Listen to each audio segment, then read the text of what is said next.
Right. So I wish that I could have been on everybody's table to hear what everyone was saying about those different kind of options, reasons that we find it hard to rest. We could have a great evening, I think, just talking about any one of those four things. But what we're going to do now is explore what Jesus teaches about rest. And for that, I will actually need one of those little copies of Matthew's biography of Jesus that you've got on your tables, and I forgot to bring mine. So sometimes Jesus taught in stories, parables. Other times he taught in kind of short, profound sayings. And we're going to look at one of those tonight. It is on page 26 in these little copies of Matthew's biography of Jesus that you should have in your place. It's actually the top of page 27. So Jesus basically says, we're just going to look at a very short bit of it, the very top of page 27. And Jesus just says these words to kind of anyone and everyone who's listening, and I think they are fascinating. So Jesus says, "Come to me, all you who are weary and burdened, and I will give you rest. Take my yoke upon you and learn from me, for I am gentle and humble in heart, and you will find rest for your souls. For my yoke is easy, and my burden is light." So, what's the wisdom of Jesus here for us?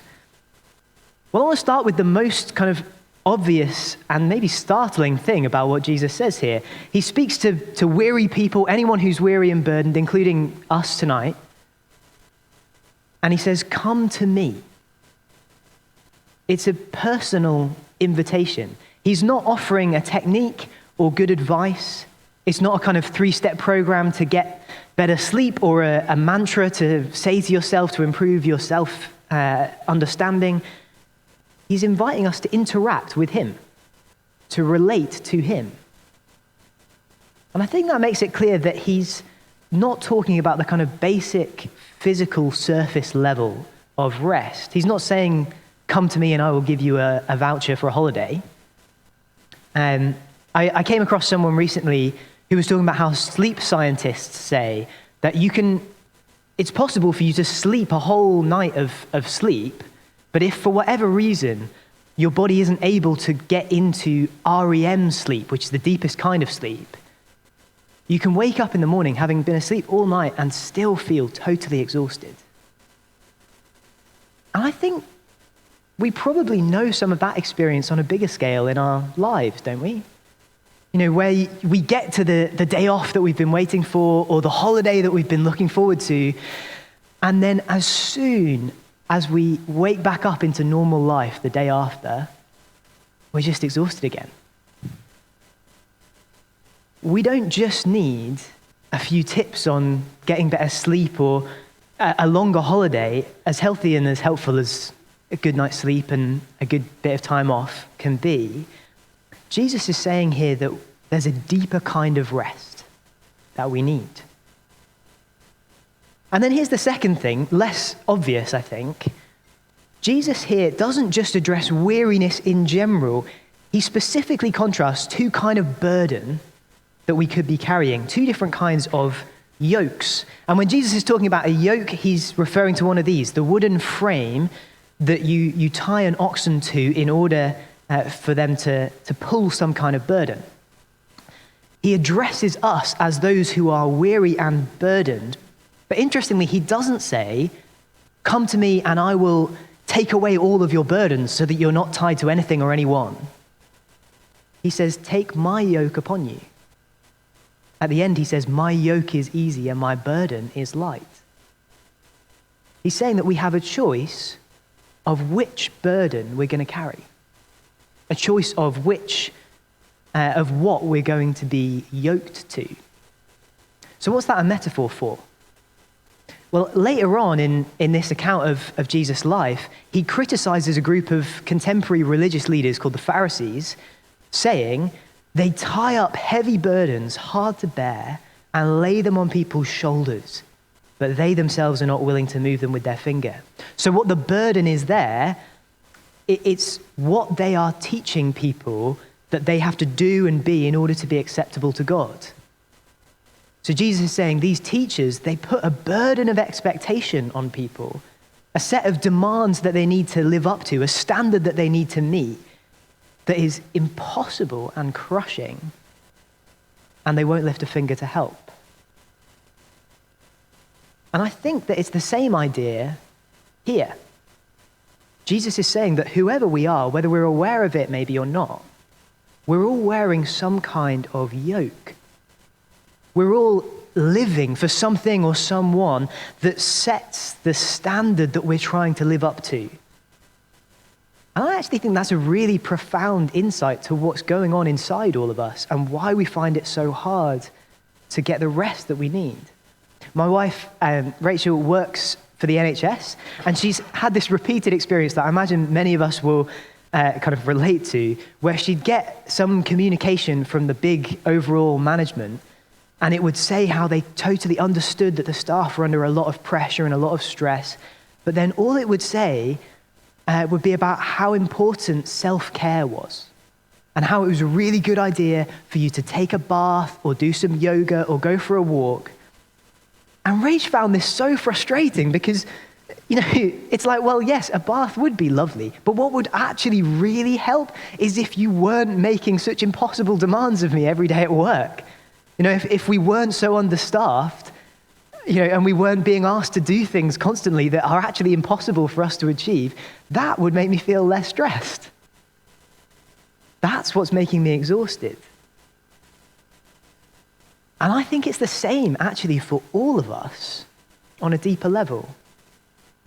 What is it that drives us to keep pushing and pushing, not just at work, but in other areas of our life as well? What is it that, like Susanna was saying, makes us feel almost guilty at the idea of taking a break? What is it that means we're always restless underneath? I think it's what we feel is expected or demanded of us, perhaps by someone else or perhaps by ourselves. It's the standard that deep down we feel we have to live up to. That's the yoke that we're carrying. The author Tim Keller talks about the work beneath the work. And what he means by that is the pressure, the drive, the demand underneath all the specifics of our to-do lists and our calendars, the drive to feel like we've done enough, like we are enough. I wonder what that is for you. For me, I think I often struggle with kind of living for a sense of renown or status through achieving things. I'm from quite a high-achieving family, and in the past, I've definitely been kind of driven by wanting to make a name for myself, to prove to myself and to everyone else that I'm not average. But that kind of drive is a really cruel boss, isn't it? Because you can never stop. You work and you work and you work to get to Cambridge or to get that job. But then as soon as you're there, now you need to be above average there. It's relentless. What about you? Maybe it's a desire to live up to your parents' expectations of you. Or maybe it's a desire to live up to your own expectations of what a good parent should be. Maybe it's just thinking, I need to be a good friend to my friends, or I need to be a good person ethically, or I need to be a devout person religiously. The problem is, whatever is setting the standard for us, whatever yoke it is we've got on, it always comes with that pressure. We have to keep proving to ourselves and everyone else that we're up to standard. We can't fail, we can't stop. Lin-Manuel Miranda captured it really beautifully in a song from Encanto a couple of years ago. It's particularly picking up on the pressure that oldest siblings in immigrant families experience, I think, but it really resonates with, I think, many of us. She talks about the crushing weight of expectations. She says, under the surface, I'm pretty sure I'm worthless if I can't be of service. And then at the end of the song, she says, pressure like a grip, grip, grip, and it won't let go. Pressure like a tick, tick, tick till it's ready to blow. Who am I if I don't have what it takes? No cracks, no breaks, no mistakes, no pressure. That resonate with you at all? whether that's our social life or our family life or our work life or our moral life or religious life, that pressure to make sure we're good enough is utterly exhausting. And the truth is, it's like REM sleep. If we don't get any rest from that, we can take as many luxury holidays as we could ever afford, and we're still going to be bone tired. We can drop down to 4 days a week at work, and we're still going to find 1,000 other things that we need to do on that 5th day. We're all living for something. We've all got some kind of yoke we're carrying. But Jesus says, if we take his yoke, if we live for him, that's how we'll find deep rest. But why is living for Jesus any different to living for anything else? Why would that give us real rest? Well, look down again at page 27 in here, and the reason that Jesus gives, the reason he gives in sentence number 29 there is, for I am gentle and humble in heart, and you will find rest for your souls.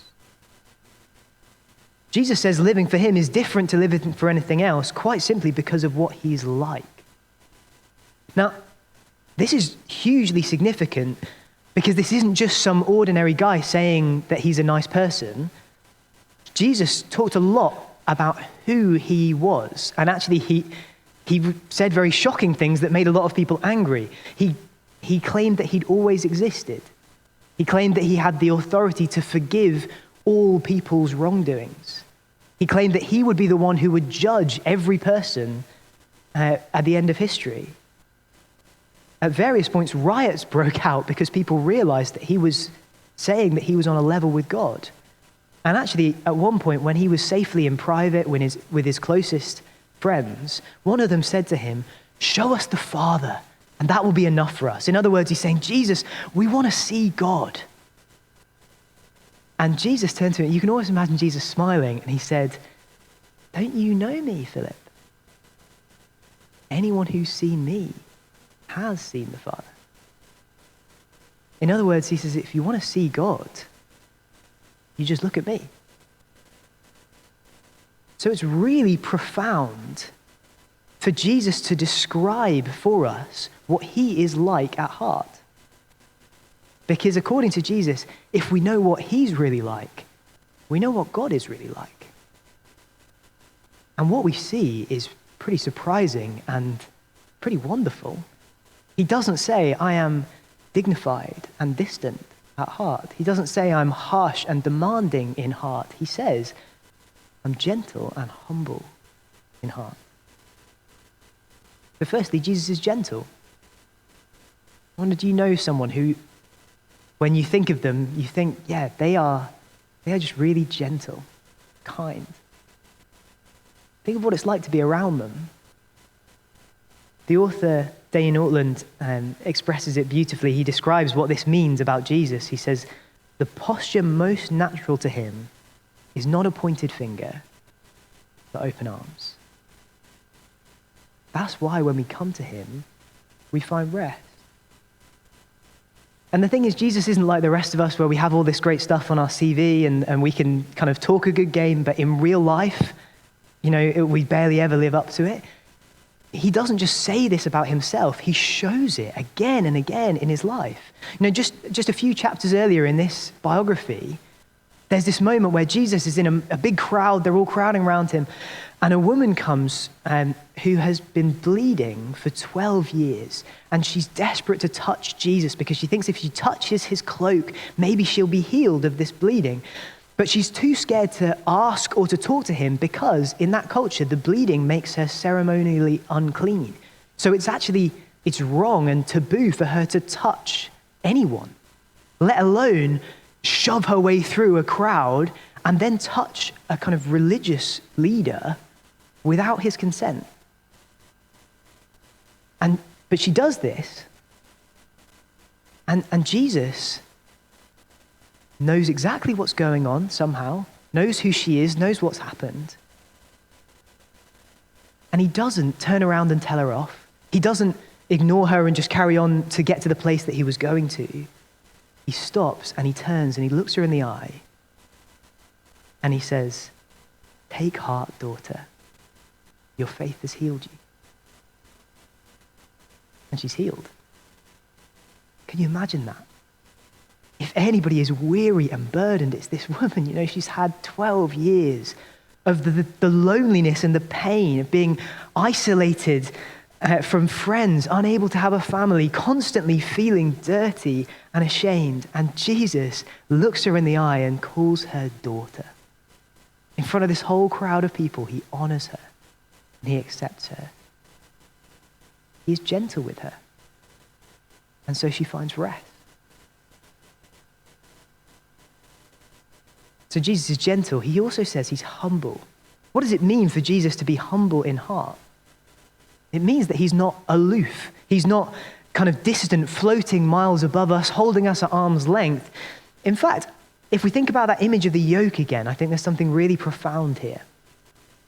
A yoke connects two oxen to carry a burden together. Jesus, we were seeing earlier, criticized the other religious leaders of his day, saying, "You load people up with these heavy burdens, but you don't lift a finger to help." And he's contrasting that with himself. He doesn't give anyone a burden and then leave them to it. We shouldn't be imagining Jesus as the kind of farmer in this metaphor. He's the other ox. He doesn't just say, "Take my yoke upon you. Here's what I want you to do. Off you go, get it done, and let me know when it's finished." He says, "Come to me.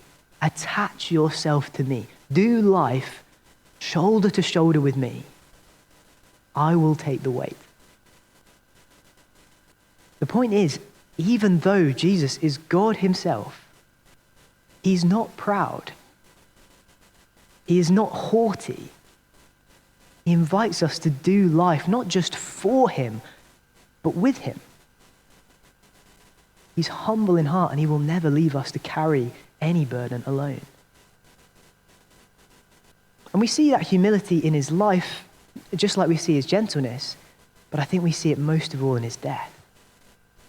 See, Jesus said that his death wasn't just a kind of tragic accident. He said he was going to die on purpose.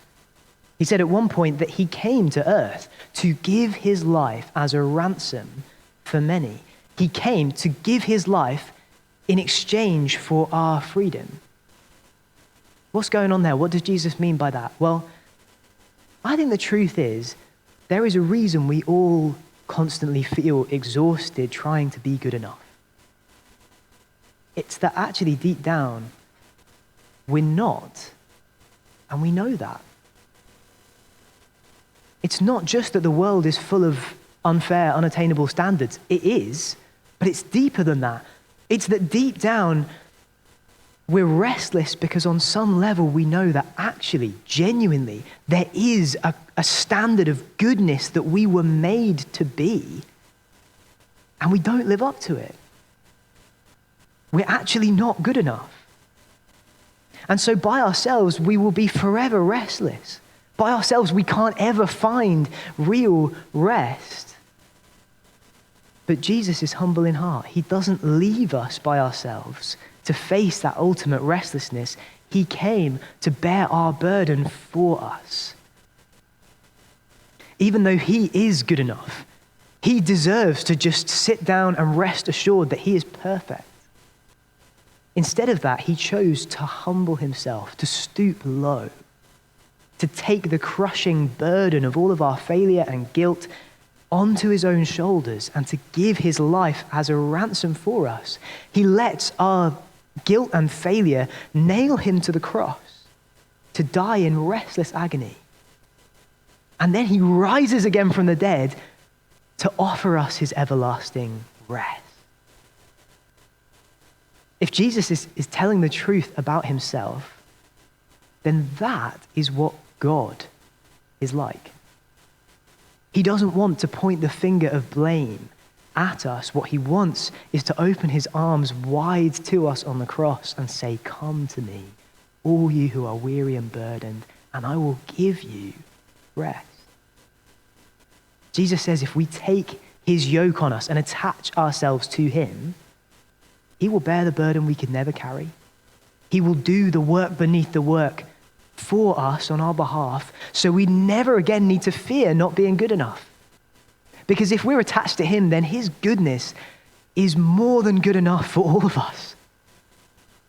We do not have to prove ourselves. We are free to fail. We are invited into a family where we are free to fail, where we don't have to prove ourselves to each other. Because we know that he is gentle with us. He is humble towards us. We can find rest for our souls. So let me try and sum up what Jesus is teaching here. We all live for something or someone.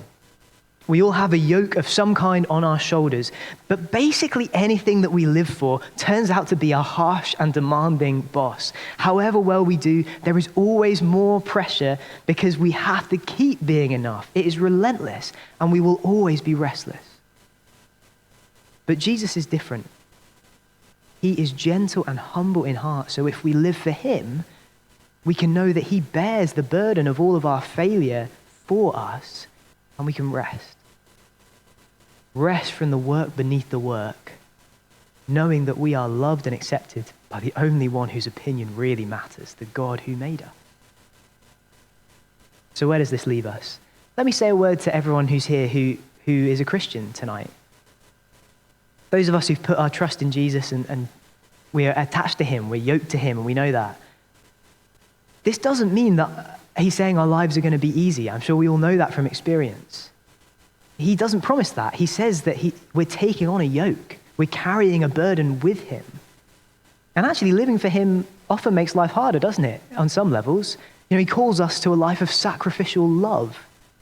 He calls us to courage when the right thing to do is also the scary thing to do. He calls us to care, and the more we care, the more we get hurt.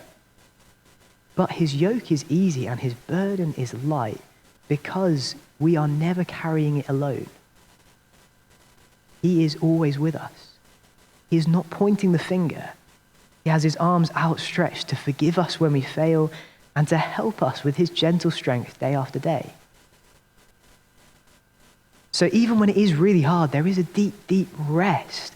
We need to know we are enough for him even though we are a mess. And we need to lean into that more and more.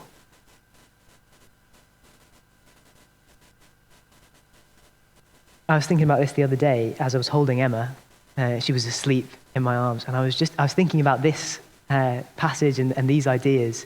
I was thinking, she doesn't need to do anything for me to earn my love. She doesn't need to hide anything from me. She doesn't need to prove anything to me. I just love her. And actually, if we trust Jesus and we're attached to him, he brings us into God's family. We're adopted as God's beloved daughters and sons. And it's the same. We don't have to do anything to earn his love. We don't have to hide anything. We don't have to prove anything to him. He just loves us because we're his kids now. He's adopted us.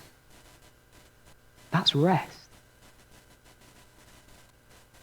And what about those of us here who aren't Christians? Perhaps you're skeptical.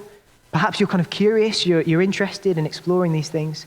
Can I encourage you, please don't kind of let this bounce off you as just one of the many things out there that say they could help with your life and that usually don't have as much effect as they say they will. Please don't let this kind of bounce off you as something that is probably helpful for your friends who are Christians, but probably isn't really for you. Let me encourage you to take the time to dig a bit deeper than that, because Jesus is claiming to be something totally unique. He's saying that he is the God who made us, come to meet us. The great African bishop Augustine, back in the 400s AD, wrote this prayer: "You made us for yourself, and our hearts are restless until they find their rest in you." If Jesus is really God, then there's a reason that nothing else gives us the rest that we need. We weren't made for anything or anyone else. We were made by God, and we were made for God. And so on the deepest level, we will always be restless until we find our rest with him. So I'm really, really grateful that you're here tonight. If you're just exploring these things, that is wonderful. And this is a chance for you now to explore what you make of this, how you react to it, to ask the questions that it raises for you, to hear people talking about what difference it makes to them if they're Christians. Please do make the most of that opportunity, and please do keep coming back and keep digging, keep exploring. Because if this is real, it isn't like anything else. If Jesus is telling the truth, then he is the God who made you. And you were made to find rest in him. So I'm going to